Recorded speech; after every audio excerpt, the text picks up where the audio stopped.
That sounded pretty good. If you like that sort of thing. Welcome to the third harmonica stream, Hohner live here on YouTube. I already see a lot of people in the chat. Hi. Greetings from Brazil. That's amazing. 2 harmonicas are always better than 1. That's true. Well, yeah, you could say it. Like I said before, if you like that sort of thing. Oh, and we should talk about tongue switch again. Oh no! We already did talk about that, so maybe later. So this is the third live stream. Welcome, Steve Baker. Thank you for inviting me to take part. It's a pleasure. Very special live stream. Really looking forward to that. I hope you can hear us very well. Please let us know and write in the chat if the volumes are right and the jam was good. Hey, hello from New York City. That's great. Cool. So, yeah, we both live in Hamburg, so it was an easy decision, like to make this. And you're just coming back from the British Blues Week, right? Yeah, I just got back on Saturday, having taught at very short notice to stand in for my friend Grant Dermody, who was prevented from coming due to illness in the family. And it was interesting. I'd like to visit Britain. I haven't been there for a while. I haven't worked there for years, so that was cool, yeah. So you were teaching the whole week there? Yes, I was teaching classes for advanced and beginners harmonica. It's a kind of event where they have a whole range of classes. They have classes for guitar, for vocals, for mandolin, all kinds of exotic instruments. And for harmonica, they had 3 instructors. They had, apart from me, they had the great Eddie Martin, who's one of the finest one-man bands in the blues field, and Will Wilde, who's, as the name suggests, a sort of young, wild guy, you know, who plays basically sort of rock harmonica. It was cool. It was a nice week. Right, yeah. So maybe like some people are wondering what we played in the beginning. So what was that? Which harmonica did you play? I played it on a marine band crossover which I'd retuned to natural minor. It's basically an A harmonica where I've made all of the chords minor.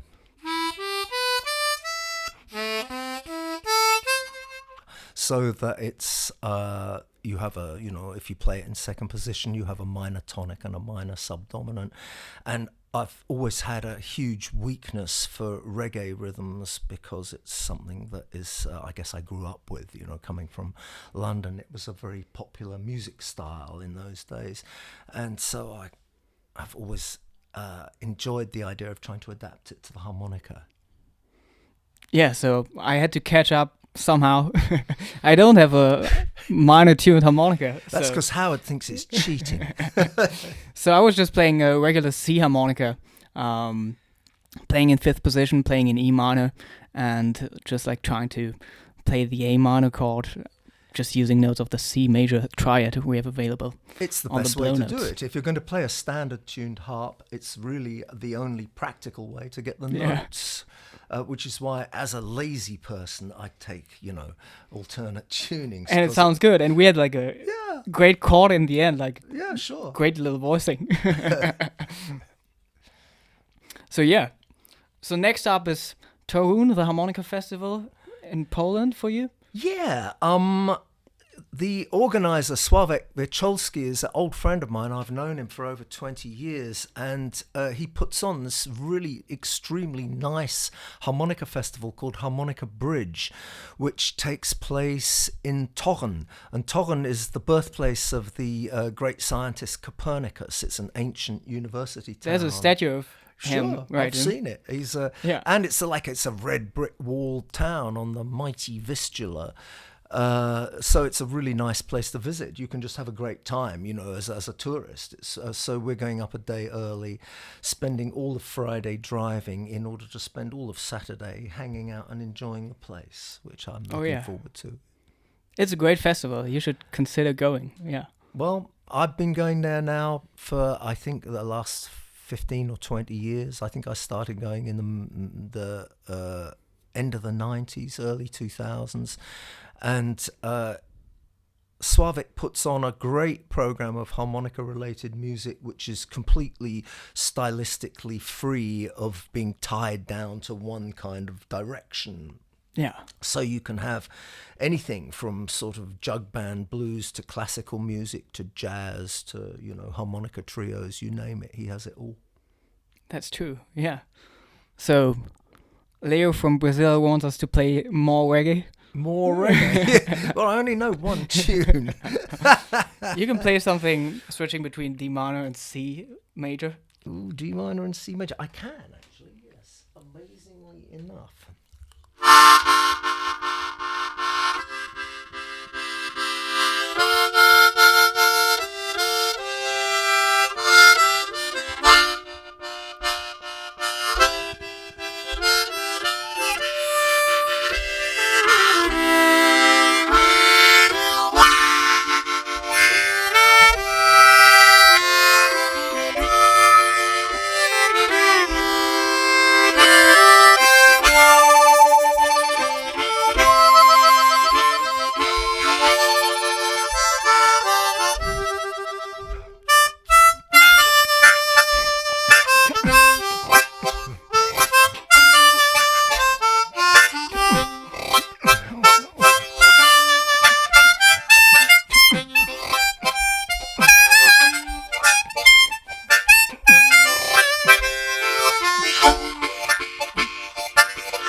Okay.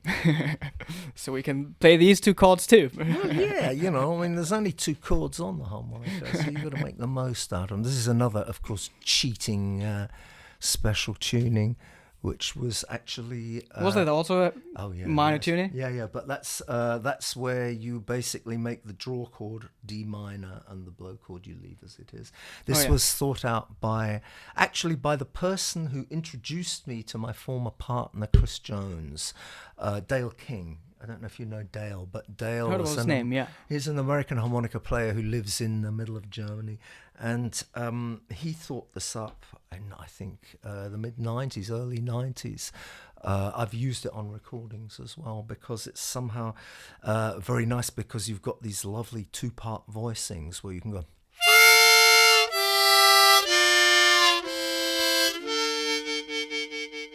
Yeah, I know. That's definitely something I want to talk about. Yeah, sure. Because that's very beautiful in your playing. Thank you. These splits, also in major tunes, like sure.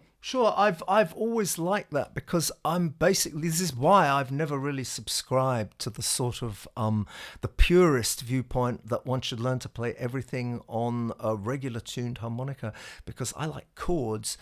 And you don't have them. And, on a standard Richter tuning, it's got very few chords. And so from the first moment where I discovered that there were alternatives to that, I've always been really a fan of it because I like chords and I like intervals. And the supply of available intervals, of course, there is a lot of great intervals on standard Richter tuning, which you can play, especially if you can play 1 or 3 hole blocks instead of just 2 hole blocks. Then you can get a whole bunch of interesting sounding intervals. But I was kind of, it appealed to me to try to find things that harmonize with other chords than just the sort of tonic dominant variations that are available on the standard harp. That's true. Yeah, I actually forgot to include the chat on the screen, so I want to do that real quick. You do that. So this is the chat. So you don't have to have 2 screens open.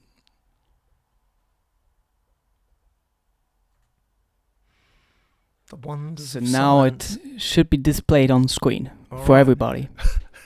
If you've got your binoculars, I'm afraid I can't read that. Yeah, I hope people will have a larger screen. Yes, they'll need it. So yeah, one of my favorite songs where you're using these splits is "Leaving to Stay." That's one of my favorites. But you're using a country tuning there, is that true? I don't really like the expression country tuning. I started adopting it because the Americans call it that. I always called it major 7th tuning because this is, it's such a simple alteration that you can make to standard tuning, to just raise 5 draw by half a step. And it blew me away when I first discovered this, because I realized that I could play a major scale in 2nd position without needing to overblow, and not just the major scale, but also all of the major major scale triads.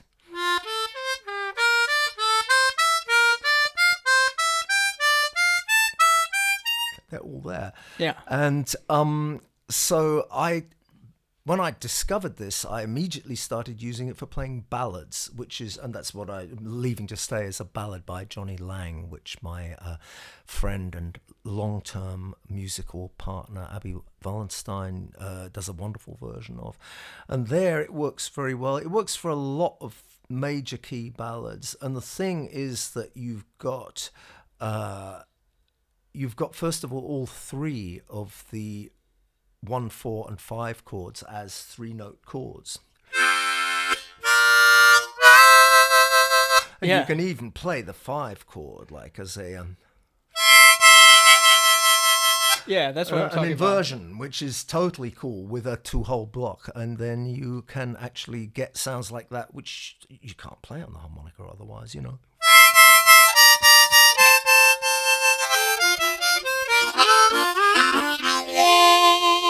And I just am a sucker for stuff like that, because like I say, I love chords and I love intervals, and I think that they open up the musical spectrum of the harmonica in a way which is, in the end, that's how it was traditionally used, in folk music. And of course, it's great to be able to play single note melodies, and I love doing it and do it all the time, but I like to be able to fall back on chords and intervals just because of the sound, because there's something about intervals, because they create difference notes from the interaction of the 2 frequencies, and it's the effect of the difference notes which I think makes them especially exciting to me.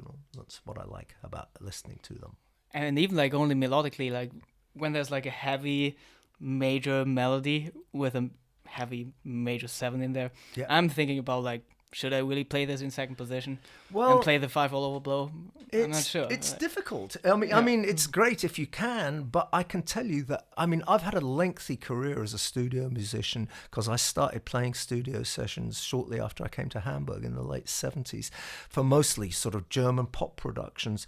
And one thing that you learn very quickly as a harmonica player at a studio session is producers don't give a shit about how the harmonica works. They couldn't care less. What they want is a melody. And if you can play that melody, that's great. And if you can't, it's not great.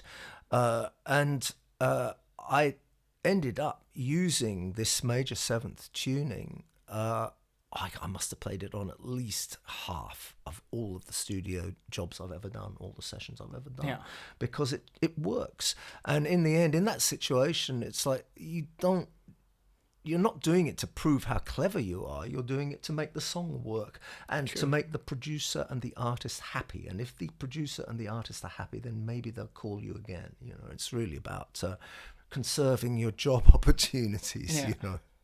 So, like, in some situations, you even play the Chromatic, is that true? I used to play it a lot. I played for many years with a German political singer called Franz Josef Degenhardt, and the guitarist wrote all the arrangements, and he didn't care about the harmonica either, so he just wrote arrangements, and I had to figure out how best to play them, and it ended up being that I mostly played them on the Chromatic.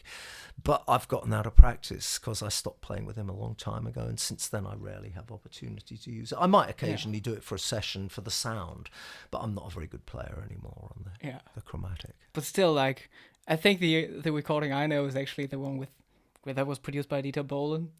This is quite possible. I did a load of work for Bohlen. But the thing is, like, even on the Chromatic, I can hear that it's you playing. Well, that's interesting. Thank you. I'm amazed. Because I'm not very good at it, so I don't know what's coming through there, you know. Right.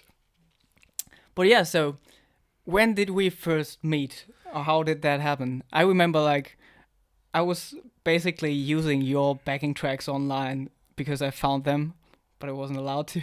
Well, you were allowed to, but I wasn't paid for them. No, but actually the first time we met was, I think you contacted harmonica players online, and you just put up a video of, I believe, an Irish folk song or something like this at some sort of, you were at school at the time, and it was some sort of a school concert or something like that. And you sent me a video of that, and I responded, and then you started obviously getting a bit more serious about the instrument and trying to learn it. And so I you know, when you wrote me, I basically responded with any tips that I could think of, you know, that might be helpful, which is what I've basically been doing for many years with, you know, up-and-coming players, because I think it's very important. And if you have the good fortune to encounter someone like him, then they become very good very quickly, which is very gratifying to see. I can't claim any credit for it, but it's really great to see emerging talents and how fast they can develop, because that's happening more and more frequently nowadays. Oh yeah, that there's very young players. I mean, you're an old guy now in comparison. It's true. Yeah, with some of the. That's what I saw in Seoul. Oh man, there's like sort of 9-year-olds and 11-year-olds who basically can run rings around me. You know, so it's a sobering experience. Did I tell you that we had to listen to like Rhapsody in Blue on the Chromatic like for almost 10 times at the competition? Oh dear. 4 times in a row. It's very commendable to have such perseverance. I really admire it. But I must say that I'm not a fan of music competitions, and I don't really enjoy having to judge them. It's you're bound to be unfair to somebody, and I don't see music as a competitive sport. So.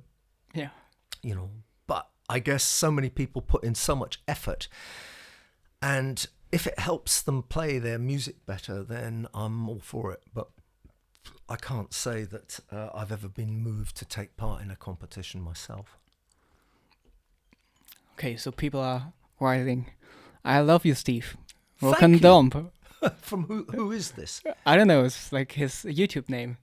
Okay. Have Mercy is the best sound with harmonica ever. That's very That's kind. one of your songs? Have Mercy's a band. Have Mercy's the band that okay. I came to Germany with. That I played with in London before I came here, and we basically invented folk punk about 15 years before the Pogues, and played multi-harmonica jug band and blues music with up to 3 harmonicas at one time and massed vocals. It was I'm glad you like it. I just met from Have Mercy 3 days ago one of the original members, Rory McLeod, who was in Germany to visit family, and we spent a delightful evening together, first time for many years. So Have Mercy is a tie that binds for life, basically. Yeah, okay. Long Dang is also saying hello. Your CD is sitting next to us, and I gotta listen to it. It's here, Long. Look at this. You. Really looking forward to that. Yes. And it was nice to meet you in Seoul. Hope you're having a great time, or you're back in China already. So the first time we actually met in person was probably at the music fair in Frankfurt. I believe it was in true? Frankfurt, yes, I think so. The first time that I can recall it. Though you may have come to a gig before then, I'm not sure. But I know we did definitely meet there at the Frankfurt Music Fair. And then on a variety of occasions as Konstantin's association with Hohner sort of grew stronger. Because I've been a consultant to the Hohner company now for over 30 years. So I've had a lot to do with bringing emerging talent to the notice of the company. At least I see my job as being at least partly about that, because it's very, very important to get in touch with emerging talent. It's a vital thing to do. Yeah, I mean, that's what you did when you invited me to the Harmonica Masters in 2011. Yeah. And, we do that fairly frequently. If you see someone who's deserving, then it's really important. You've got to give them a scholarship, basically, because it's... I see it as an important part of working towards the future of the instrument is to try to promote emerging talent, like I said. So what do you think about like the difference of like learning harmonica today and I don't know, like 40 years ago? You can't compare it because not only has the internet, of course, revolutionized the possibility of learning any musical instrument, but the whole situation with the literature is simply completely not comparable with what it was like. When I started playing, the only book out on the harmonica was Tony Glover's Blues Harp book, which I looked at it in Dobell's music store in Tottenham Court Road and thought, what's this? And I didn't buy it. I didn't have the money to buy it. I'd have probably had to have stolen it, so I didn't.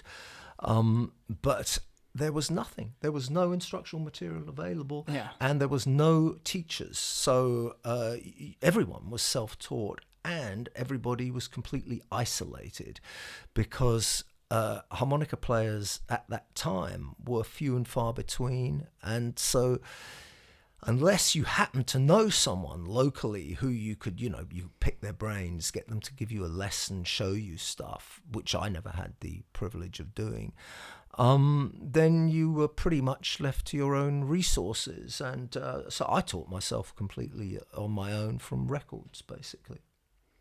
Wasn't any other option. But what do you think could be like disadvantages of learning harmonica today? Because there are many advantages, of course. I think the biggest disadvantage is that there's a load. I mean, the thing with the internet, right, is that it is a great leveler. It puts everything on the same level. And unfortunately, this is illusory. Everything isn't on the same level. And there's a lot of stuff in every field in YouTube lessons that is useful, and there's an awful lot that's rubbish. So if you are learning and you don't really know anything about the field that you're trying to learn about, you're pretty much at the mercy of whatever it is you happen to run into. Fortunately, there are some very reputable online schools for harmonica, and there are some good individual videos, same as there are for anything, any walk of life, it's all there. But equally, there's a ton of crap, and so you have to learn to sort of sift the wheat from the chaff, because there's certainly both there in abundance. So I would say that's the biggest downside of learning harmonica today.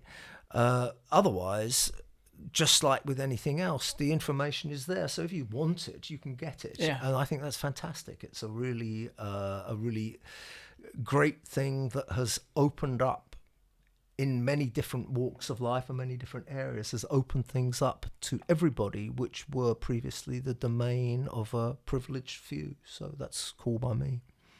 Yeah, I mean, I think I would have never continued playing harmonica without YouTube or these harmonica forums and stuff. Yeah, I can understand it, but everyone got along actually before that, and I must say that I had the good fortune to get into a band at a fairly early time, have mercy, where we had a couple of other harmonica players, and where we were playing all the time, because when we lived in London, we were playing maybe 3 times a week. And I mean, for no money, that was London, but we did have some gigs. And when we moved to Germany in the late 70s, and in Hamburg, we were playing every night. We played all the time. I learned to play harmonica on stage. I was getting paid for it, which was a rare privilege, which is not accorded to many now, Yeah, I mean, who can play like so many nights in a row in the same city nowadays?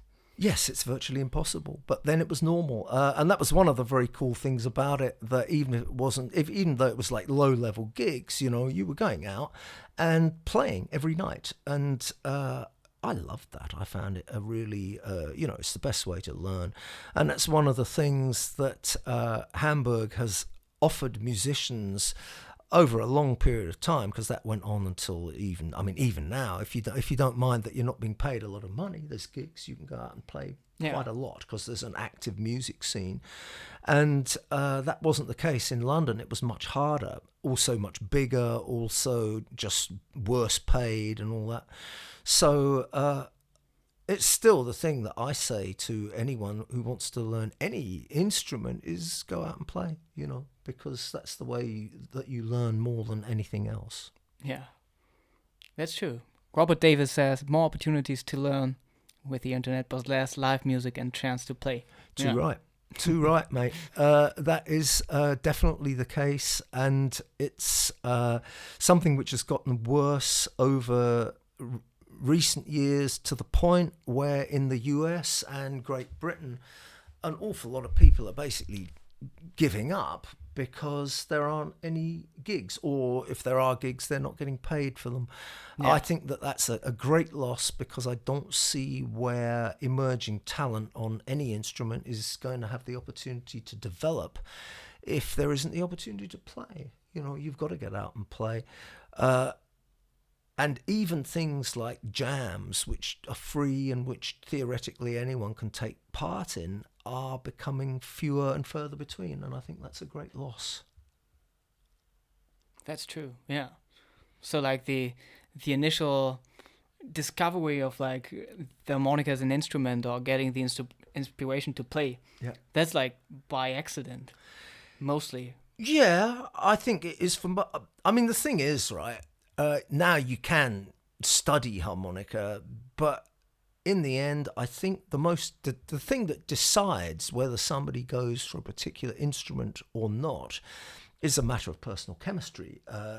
Does that instrument exert a sort of fascination on you? And if it does, then you can be drawn to it sufficiently to wish to make the effort to learn to play. Yeah.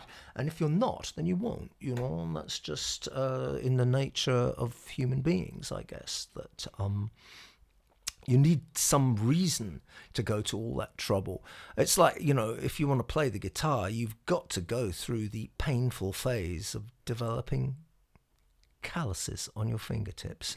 And if you get put off by that, then you're never going to learn, because it's just too painful. And a lot of people say, I like the idea, but I don't like the sore fingertips. It's like that with anything, really. But I mean, like, thinking about the popularity of the guitar in comparison to the harmonica, we're catching up. I have like the idea, like, it's really by accident if there's like someone new, a young player starting out to play the instrument, and there's a way bigger chance for them to start playing guitar, right? It's more probable, I agree, but you will find that also the popularity of the guitar in the last 15 years, it's, how should I put it? It used to be the go-to instrument for anyone who wanted to take up music. You could learn a few chords, play a few songs, and there you were, able to sit down and impress your friends and, appeal to the ladies. And that was something which was quite natural for people to pick up then, because it was very all-pervasive. And with the advent of electronic dance music and digitalized music making, there's a ton of modern dance music which hasn't got a guitar within a million miles of it. Yeah. So, which one can see as one will. Obviously, there's a lot of music nowadays also which is once again falling back on natural instruments, acoustic instruments, because, of course, there's something about the sound of a hand-played instrument which is quite different from the sound of an electronic instrument. But all the same, popular taste has largely moved in another direction, as a brief listen to the charts, generally speaking, will tell you. Yeah. I was just thinking about, like, does it have to do with the invisibility of the instrument that is not that popular? With the harmonica, that's just a thought. It doesn't help to be doing this all the time. I know what you mean. That's just a thought I have. Like, oh, definitely. I think you're quite right. I think that there's no doubt that it's. But it's also the most beautiful thing.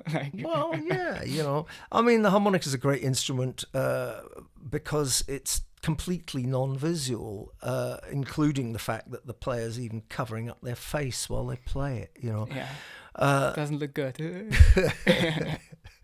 But and it's quite difficult to do sort of cool poses with the harmonica compared with the guitar. It's quite easy. That's so true. But to pose with the harmonica really looks a bit dorky. So I'm really jealous of, like, drummers and stuff. It's sure. Like, physical. The physical body language of it is quite different and much more sort of generally likely to be appealing to people. So yeah, you're right there. Yeah. So G wants to talk about, like, Irish music. Did you ever get into Irish music? I can't say that I have. Not really, no. I know people who are very good at it, and it's just not something I've ever really studied. I mean, Irish rock music and pop music is another matter. I am a big admirer of all kinds of Irish musicians, from Van Morrison to Hozier, so to speak. But Irish traditional music, I think you have to learn it, and I've never done that. I've never really occupied myself with taking the time to learn the tunes, and you have to if you're going to play it. You can't fake Irish music. You got to know the repertoire. You've got to know the repertoire, and unfortunately I can't claim that I do, so I'm not really qualified to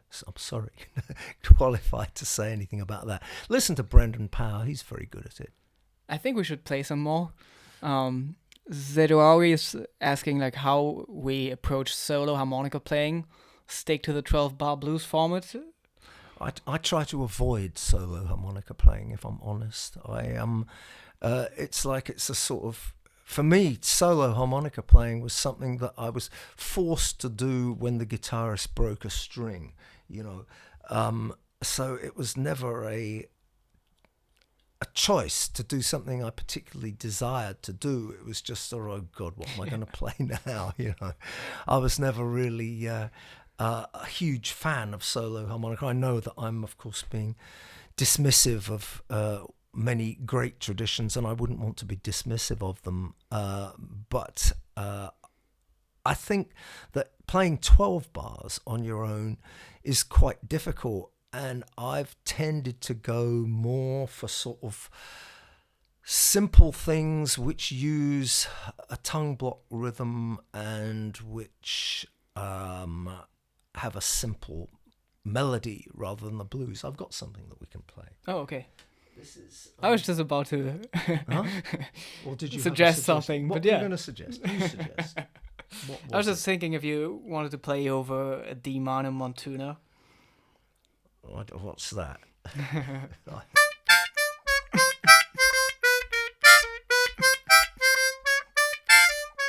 Something like that. Oh, I don't know. That's too complicated for me. I'm a very simple musician, you know. I'm Okay, not we go really with yours. Well, let me just play you, and you can you'll find something to play on this. This is in D, and it's just a real simple melody, which I think has a slightly Celtic feel to it. Maybe it'll remind you of something vaguely Irish.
I don't know if it's really Irish. Yeah, that's fantastic.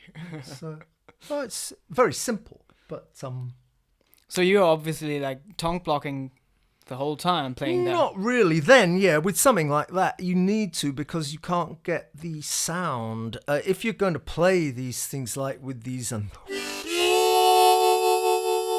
that's a sound that you can't really make with the pucker. It doesn't really work. And the same with the tongues, like the light tongue slaps. No? Yeah. That's true. Just doesn't work any other way, you know. So I mean, I don't make any big thing about it, because I played for about 25 years before learning to tongue block single notes. I didn't even know what people were talking about when they claimed that it was the best way to play. And I only started really trying to learn to play single notes with a tongue block after an experiment that I did in the Hohner Acoustics lab many years ago, where I measured the frequency spectrums of notes played with a tongue block and with a pucker. Okay. And I did that too, yeah. You did that, right? And, well, what did you find? What was the difference? Yeah, I mean, obviously it's like less overtones if you're playing tongue blocked. Fundamentally And I mean, stronger. we have like a lot of high frequencies with our instrument. No kidding. Anything that reduces them is certainly devoutly to be wished for, you know? Yeah.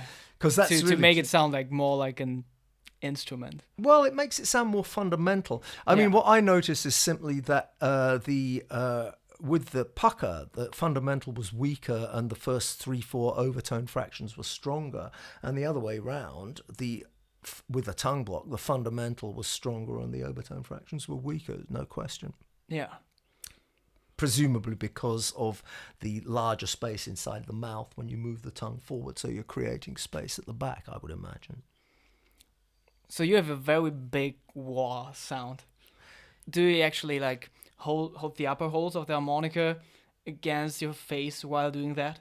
If I'm going to make that sound, yes. But the thing about holding the harmonica is that actually there isn't one way to hold it. There's loads, and you change all the time. Yeah. You've got to move all the time. So if I'm playing something like that at the lower end, then I'm actually sealing the. I'm trying to get the. Get this in. check out the frame.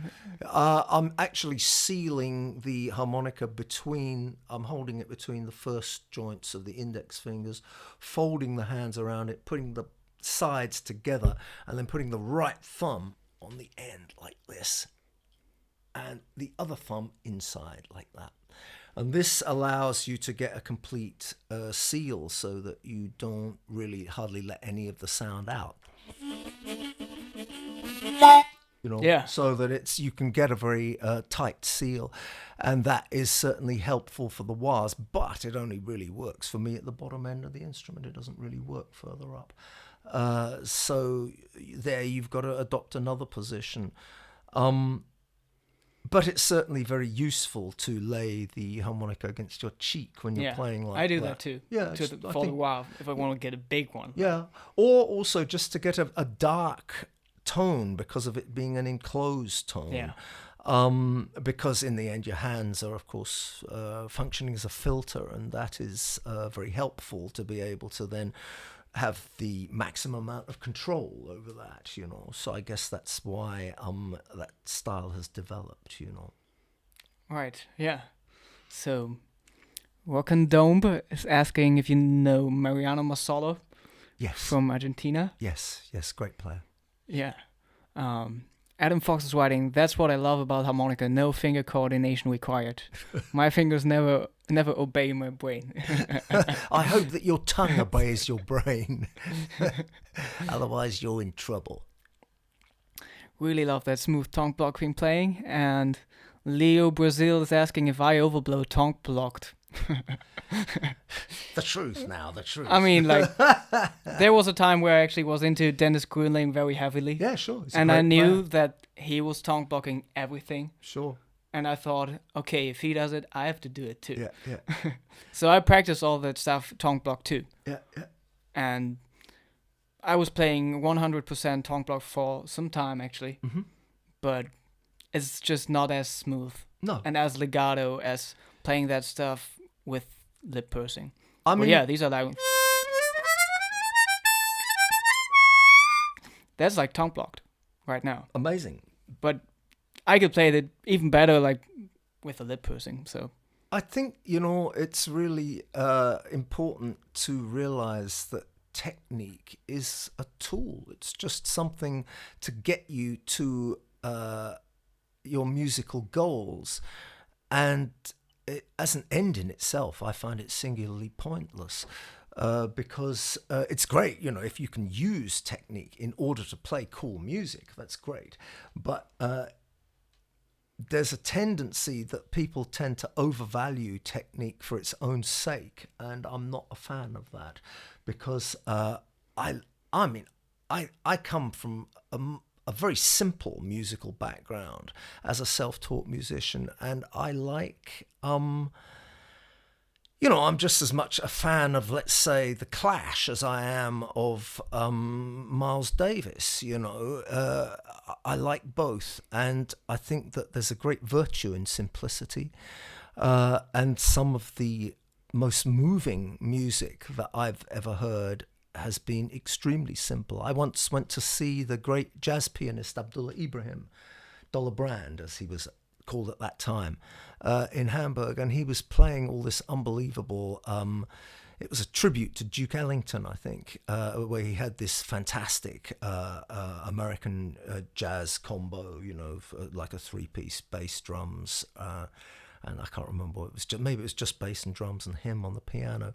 And then he sent the guys off stage, having played all this really complicated modern jazz for an hour, and stepped up to the front of the stage in quite a big venue in the Fabrik in Hamburg, and with a wooden flute, and just played a really simple single-note African melody that was utterly beautiful. It was really the best bit of the evening. It was much better than all the complicated jazz stuff. For me, I just thought, with that, you touched my heart. That was absolutely delightful. It was the best bit of the whole evening, and was for me a very important lesson in the value of simplicity. I think that that's something one shouldn't underestimate. Yeah. Also, at the same time, tongue blocking, I mean, you probably can't articulate that clearly with that. Not as clearly as I can with a pucker, which is why Yeah. I switch all the time. I don't even really think about it anymore. I just switch between a pucker embouchure and a tongue block embouchure according to what will allow me to get the execution that I'm looking for. And if it's going to be something that's really fast and where I want to play real precise, quick bends, then I'm definitely not going to try and do it with a tongue block because it's just too difficult. I call that the mountaineering approach to harmonica playing, because there are people who climb very high mountains simply because they're there in order to sort of conquer them. And I don't subscribe to that, really. I don't see playing music like that. I do it in order to attain my musical goals, which is to touch people's hearts and not to impress them with how clever I am, or am not, as the case may be. Adam Fox, that's a good question, is asking if one of us is employing you blocking. I know people who do. There's some great players who do. Oh, yeah. But I haven't yet been able to figure it out. No.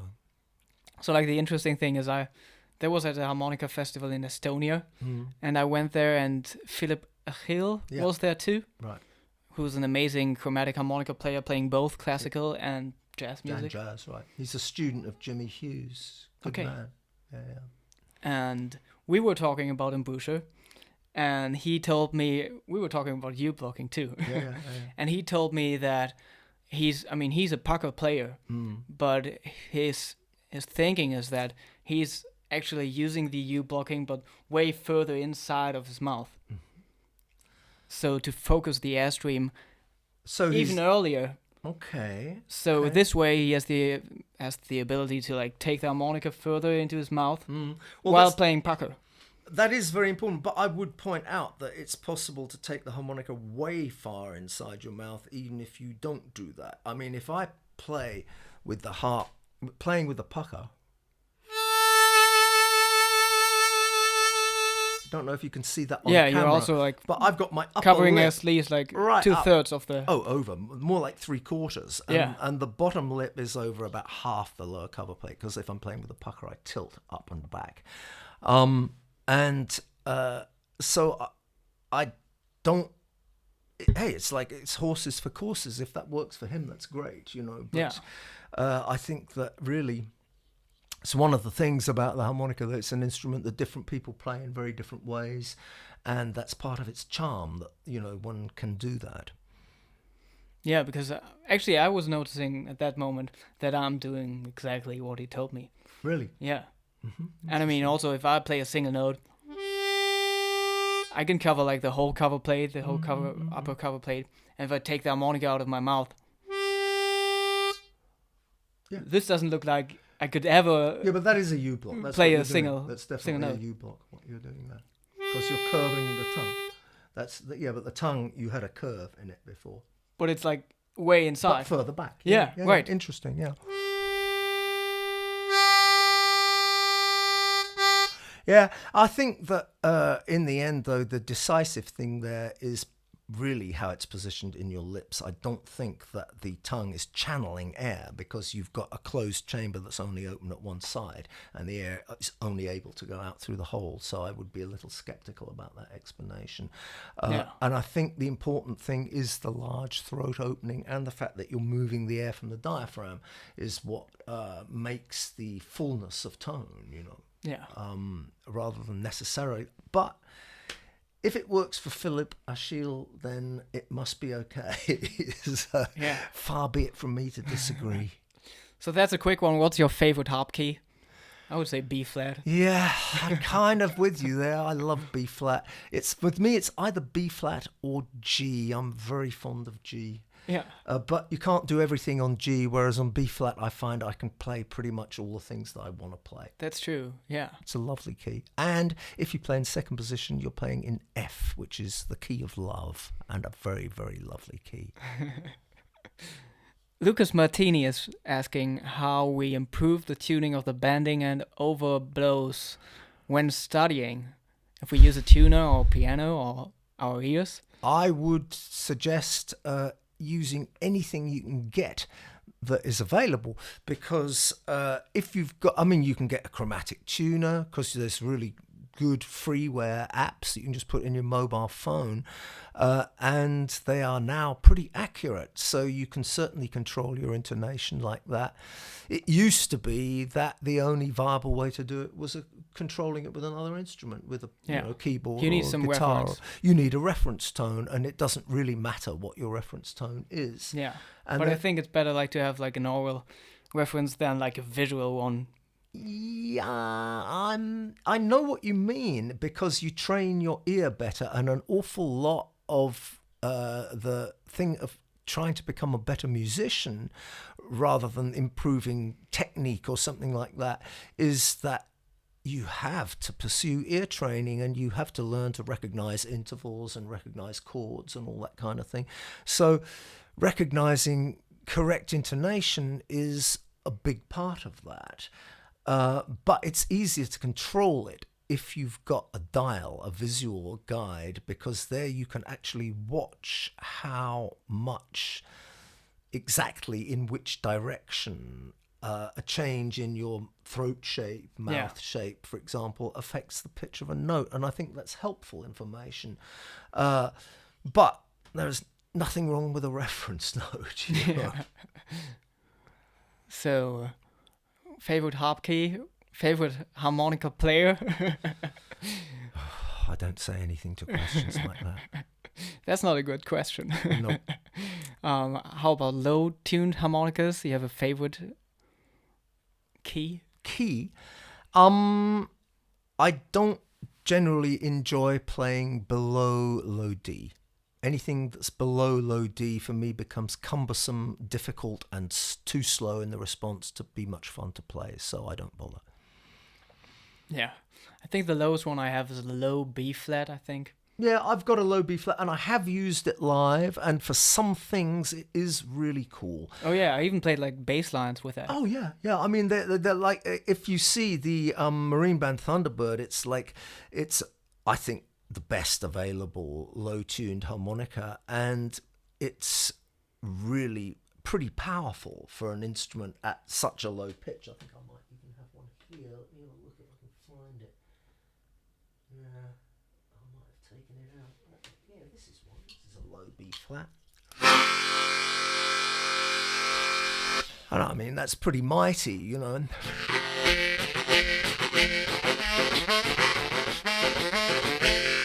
But it's not going to allow you snappy phrasing, because the thing is that a reed of that low pitch, just for it to react to the air pressure of your breath, it takes a clearly measurable amount of time. It's like, more than just a millisecond or something. It's probably like 10 or 20 milliseconds, and that's an audible delay. That's a beefy sound. It is a beefy sound. They're fantastic sounding harps. I mean, that's just straight out of the box. I've done nothing to it.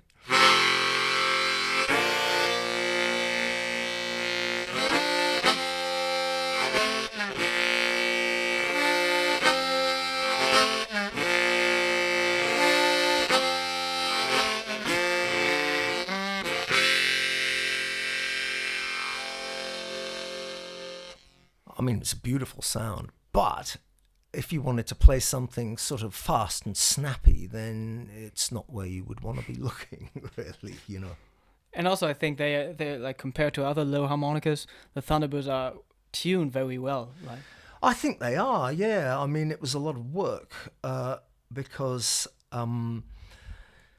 it's more work tuning something of that low pitch, because you've got to remove more material to get the same degree of difference in pitch. And also the Thunderbird, in contrast to, I believe, all other low-tuned models, has a thicker reed material. The actual brass sheet, which the lower reeds are die stamped out of, is thicker than the conventional brass, which is used for reeds in higher keyed harmonicas. So there's quite a bit more work involved in making them. But they seem to be doing a pretty good job with that. Yeah. Yeah. So today I listened to your latest CD, where you're actually singing on, right? Yeah. It's a new departure. It's I've always written songs, but I usually gave them to other people to sing. And a couple of years ago, I just came to the conclusion that I was getting a bit fed up with accompanying other people, because I've been a sideman all my life, and I decided that I wanted to try singing my songs myself, and I recorded. This CD is called Perfect Getaway. Perfect Getaway. You can also stream it on Spotify if don't you want to do that. Buy it, but if you'd buy be it. So good. That would be way better.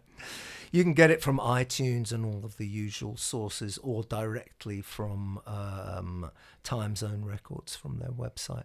Yeah, I'm very proud of that, because for me it was a complete step into the unknown, because I didn't know if the songs were any good, and I didn't know whether I'd be able to sing them. And I just booked studio time in a great studio, and I engaged the services of some really cool musicians to play on it. And had the pleasure of then being able to get them to do what I wanted to do, which was very enjoyable. And I think it's turned out really well. I'm very proud of it. I think that the songs are good, and there's it's got personal character on it, and it's not too, it's not a harmonica player record. It's a record of songs with some cool harmonica on them, which is much more what interests me personally than a record of just harmonica playing.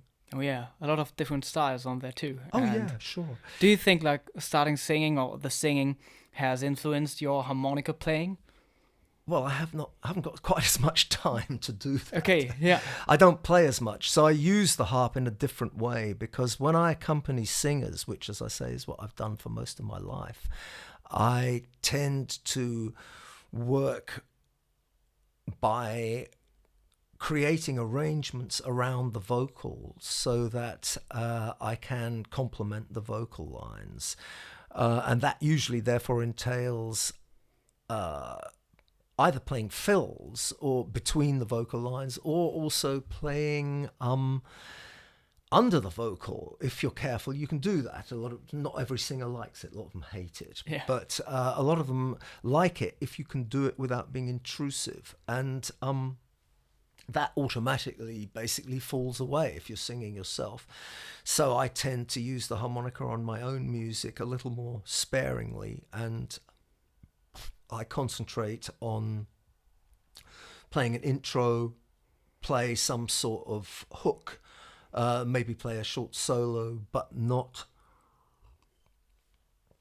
really playing in between the vocal lines all the time, because I really wanted to have a record where the songs were in the foreground and not the harmonica playing, and I think that's worked. Oh yes, you gotta check it out. Please do. I think we only have like 1 minute left. Then let me say, I have like so many questions left, and there are like some in the chat. Maybe we gotta like go with quick answers. Quick answers. Or I'd just like to say that I've also released just last week this compilation of my work with the late great Chris Jones. I recorded 4 albums with this man. He was the finest musician I have ever worked with, and a brilliant singer, great songwriter, unbelievable guitar player. We made 4 albums, and this is a compilation of the best songs, a best of. It's a lovely record. It's available on Acoustic Music Records, so do check it out. Okay. Questions that are left by people. Amplified or acoustic playing? Both. Both, but I love playing amplified. Any new harmonica innovation in the pipeline from Hohner, Steve? Yes, but I can't tell you what it is. Could you play Rusty Cars and Lonely Bars with the help of Konstantin? I don't know that song. He doesn't know it, and it's basically it is just a very fast 12-bar cha chicka cha chicka cha chicka cha. But the thing is, you need 3 harmonica players and at least 1 guitar player. So I think it will be a bit difficult at this short notice because he doesn't know it. But we should play like a 12-bar thing in the end. Yeah, right, sure. Name your key. 3 other things I wrote down, like from people who wrote in advance. Preferences harmonica Brazil. I mean, I know there's a big harmonica scene in Brazil. I know. Admirable players as well, some fantastic players. Do you look modal at positions? Like, how do you think about that? I look modally at music generally. I'm a modal player, and when I'm analysing a song to figure out how to play it, the mode of the lead melody is the first thing that I check out. That's that's the go-to point, and then the next thing is the chord pattern. How many times or how much do you practice in a day? Very little. But I play quite a lot of gigs. To be honest, at the moment, because I'm writing a lot of songs, I'm concentrating more on playing guitar because that's what I need in order to write songs. And then when I've done that, I figure out harmonica things that will work with what I've got together there. And when I play gigs, I play a ton of harp anyway, so I don't really practice a lot. I probably should practice more, but the day is too short. Yeah. Favorite harmonica microphone? The one that we'll be releasing quite soon. Do you can recommend any musicians who play multiple harmonicas stacked? Like tremolo? Stuff? Yeah. I'm trying to. Well, there's a lot of Asian players because this is a Far Eastern speciality where it's quite common to see people playing with a stack of tremolo harmonicas, playing unbelievably complex, fast music like Beethoven and stuff like this. I was absolutely gobsmacked the first time I saw this. I hadn't believed it was possible. It's very impressive, and I think the Asian players probably do it better than anybody else. That's so true. Going to Spa. I'm not going to Spa. Neither am I. They'd like me to go, but I can't persuade my masters to send me. So, because I went for, I think, 6 or 7 years every year from 2008 to 13. That would be 6 years. It's a lovely event, and do go if you can, because you'll have a wonderful time. Yeah. So I think that's about it with the questions. Okay. We can play something else. Sure. Also, if you look in the description box below, there's like a link to the Facebook group we have where we can decide upon like future topics. The idea for the live stream in 2 weeks is actually like to have a new email address where you can send your recordings to me and we can listen to them together in the future live stream. So maybe that's a good idea. We can talk about that in the group. That sounds great. It's really, really good to take advantage of this kind of interactive opportunity to deal directly, personally with great players. And I'm really happy that Konstantin invited me to take part in this stream. It's a really cool idea, and I hope that it has great success in future. Thank you. Thank you so much for coming. It was a pleasure. So you want to play a 12-bar thing? A 12-bar thing in the key of F, maybe. Okay, yeah. Playing our favorite harmonica. Playing our favorite harmonica. Can I find my low F? I can. Yeah.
Yeah. Nice one. I got Hohner Rocket low E, 6-hole gave below E flat and draws E. Is read in tune? Say that again. I gotta think about that. So you got a low E harmonica, you're playing in B in second position, and there's a B on 6-hole blow. Yeah. So that doesn't really make sense if 6-hole blow is an E flat. That is a tritone, or very close to it, to a B. No, it's a third, sorry, it's way out. That doesn't seem very probable to me. But maybe it's it's to just see it myself. You'd have to play it to us, then we'll tell you. Yeah, I think that's it. Otávio Castro from Brazil is a good example. He's an amazing player. Yes, I've heard of him. I haven't heard his music, but there's incredible players in Brazil. Tiago Severa. Oh yeah, is a monster. Who's playing harmonica and guitar in a rack like and jazz. He's playing a like continual SBS tuned harmonica and playing overblow jazz on it. It's not fair, basically. True. Okay. Yeah, I think that's it for today. Okay, cool. Thank you so much for tuning in. Yes, nice. Let us know if you liked this live stream. Go get a pint, guys. You did good. Yeah. Okay, thank you. Good idea. Thanks so much for tuning in. Check out the Facebook group below.